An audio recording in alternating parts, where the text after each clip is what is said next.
Não quero que a minha pergunta pareça ofensiva, nem nada disso.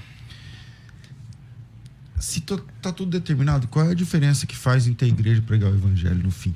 No fim das contas, vai mudar alguma coisa? Não. Então, Não. Por que o irmão prega? Se não vai mudar nada? Porque Deus decretou que os meios estão conosco.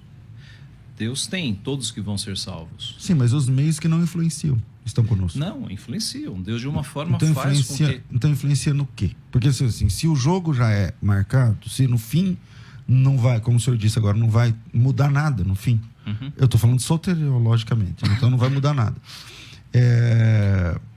Que meio é esse que está conosco e qual é a influência que ele vai causar? Veja só, Deus não se preocupa só com os fins. Os fins são todos deles. Sim. Deus age nos meios. Veja, se Deus tivesse determinado salvar todo mundo, vai ser todo mundo salvo, qual seria o exercício de piedade da igreja? Em pregar o evangelho, em orar pelas pessoas. Veja, Deus poderia ter resolvido essa história criando um Adão e Eva que não pecassem.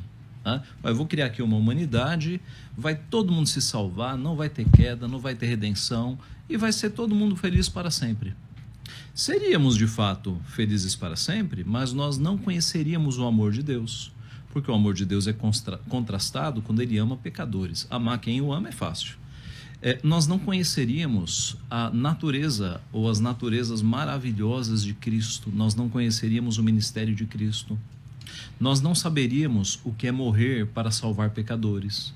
Então, numa história que só houvesse criação e todos felizes para sempre, Adão e Eva não tivessem caído, nós não conheceríamos as belezas, os doces frutos do Evangelho.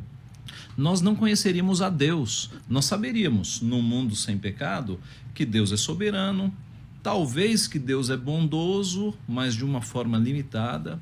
Agora, quando Deus estipula que a sua criação constará com criação, queda e redenção em Cristo Jesus, quando nós estivermos na glória, nós conheceremos a Deus de uma forma muito mais completa do que Adão e Eva, porque nós conheceríamos a história da redenção. Cristo, não tendo culpa, morreu por nós pecadores. É um Deus que nos amou sem nós nunca termos merecido.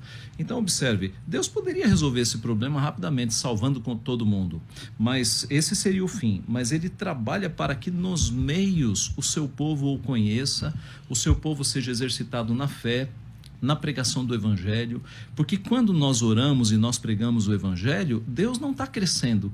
Quem está crescendo somos nós. Deus é perfeito, é imutável. Somos nós que crescemos. Sem me alongar, certa vez eu estava ouvindo uma palestra com várias instituições evangélicas de ajuda ao próximo. Ajuda a moradores de rua, a crianças que foram tiradas dos pais porque os pais eram agressores, um monte. E aí, num momento, eu pensei assim, poxa vida, se eu fosse milionário, eu faria um cheque aqui para resolver o problema de todas essas instituições.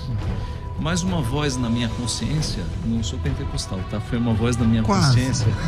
Foi na consciência, mas já é alguma coisa. Disse assim... Pois é, com esse teu cheque milionário, imagine o tanto de orações que você impediria, o tanto de ajudas de misericórdia de outros crentes que estariam exercendo misericórdia você impediria. Comunhão, das pessoas que se ajuntam para fazer o bem. Exatamente, exatamente. Então não se trata do final. De repente, um Bill Gates poderia resolver o problema, né, de muitos missionários que estão sofrendo. Deus não permite. Deus quer que haja dependência dele, de que o seu povo se una para exercitar misericórdia, porque no fundo não é Deus que está sendo aumentado. Deus é glorioso, perfeito, mas somos nós que pelos meios estamos sendo exercitados.